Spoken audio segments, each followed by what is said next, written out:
On that note of taking things home overnight and over the weekend, the key tactic that you might not be working on if you're constantly looking at charts, the solution to me might be right underneath your nose, and that is money management. If you talk to most professional traders, they're not going to talk to you about some magic entry, right? There's really two schools of entries. There's moving average crosses, right? Where the faster crosses the slower, there's your entry. You could have breakouts, and then in and around that, after the breakouts, where you know you're moving into higher territory, you can buy the bounce if there's a pullback. But with all those strategies right there, those entry rules, so to speak, the key to making money is your position size, right? How much inventory can you handle? What's your stomach lining like? And there's no one answer fits all, right? A lot of people position size using ATR. Sometimes they just pick a static number. Um, I think it's a mistake if you use an intraday ATR. I think no matter what you're doing, you want to use a daily ATR because, you know, it could give you a misleading measurement.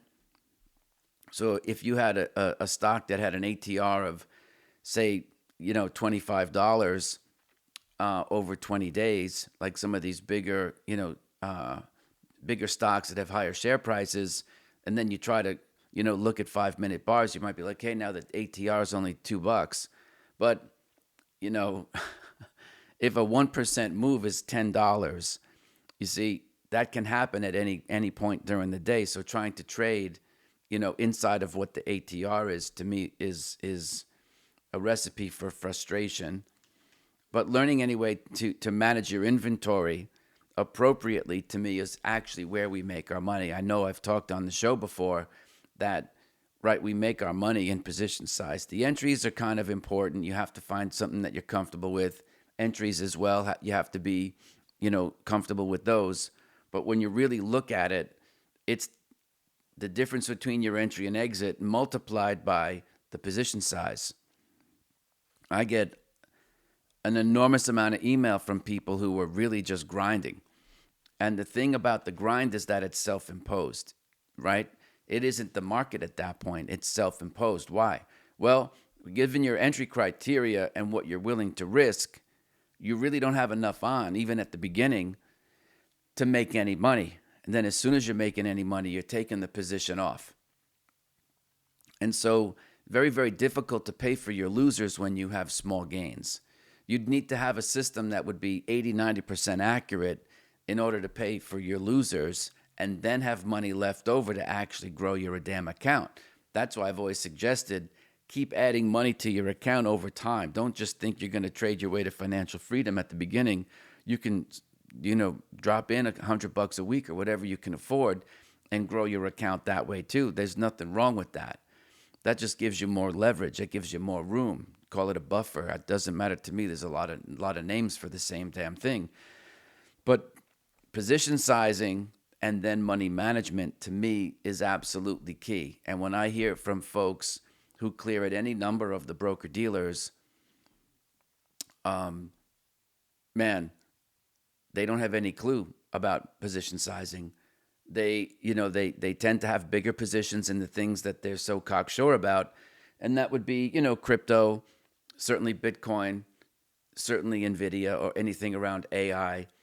People can just start believing what they want to believe, and they start with this kind of infinity or zero style strategy, and that to me is very problematic because then it's like when things work against you, you're not in a position to think objectively, and that you have to move inventory out of your account, right? And that's the quickest way to start losing a lot of money and or giving back a sizable chunk of your gains if you have them. And that could be realized or unrealized gains. So the one thing I got really good at was knowing where my inventory was, where my prices were, and then where my levels were. And then I went in and I set, stops and or alerts in the system, to help me, pay attention as I was, doing my studies, as I was looking at other markets and trying to manage, basically a basket of orders. These days, I find myself, people said, Mike, how come you don't do live trading? Well, because I think you're all that question kind of comes from a day trader where you want to look over the shoulder and see my charts moving. I don't have any of that. I know what I'm doing the night before, so very early in the morning, the day after, or the morning of, I'll call in my orders and put them in the hands of the traders. I'm not sitting in front of the screen. I mean, if that's where you are, that's where you are, right? Nothing wrong with it. But I've kind of graduated past that. And there's no point in me looking at the screen because I know if I get filled, the phone's going to ring. They're going to say, you got to fill. Here are your prices. Because usually there's more than one. There's usually sufficient skid and slippage.